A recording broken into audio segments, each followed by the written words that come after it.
बाबा बाबा काय हे? अरे मुंबईमध्ये काय आतंकवादी घुसलेत काय?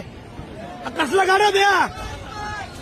अरे मुंबईमध्ये मराठे आले, मराठे शेतकरी गरीब गोर गरीब कष्टकरी मजूर आणि असलं काय आणलंय? मारता काय मराठ्यांना आता?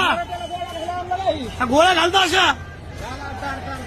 काय ते काय भाऊ भाऊ काय ते काही नाही बोललो मी दूर दूर दूर आहे का? उत्तर द्यायला तयार नाही. त्यांची बी चूक नाही म्हणा, त्यांना आदेश येतात, त्यांची बिचाराची काय चूक आहे? अजून काय काय आणले मारायला? आम्हाला मराठ्यांना मारायला अजून काय काय आणलं इथं?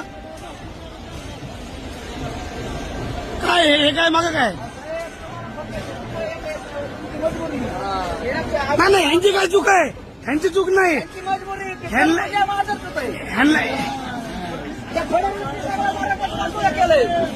नाही नाही अरे आपलं वाटोळं करू दे.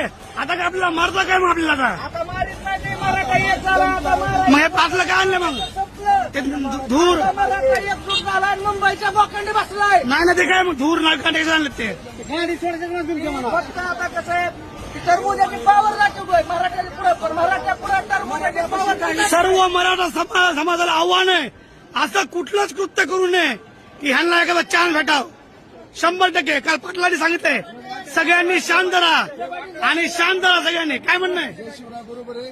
खरं तर मराठा इतका संयमी आहे की 58 मूक मोर्चे करणारा मराठा समाज आहे. टाचणी पडेल तर आवाज येईल असं मराठा समाज आहे. पण त्यांच्या संयमाचा अंत पाहू नका.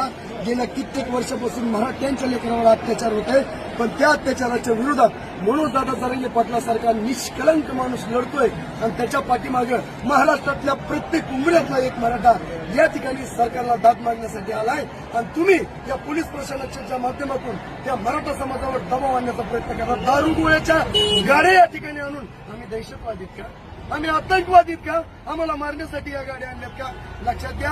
आंतरवली सराटीत माझ्या माई माऊलीचं जे रक्त काढलंय ना त्याचे परिणाम तुम्ही भोगताय. पण आता जर मराठ्यांच्या केसाला जर धक्का लागला ना अख्खा भारत पेटून उठल ही शब्द सांगतो.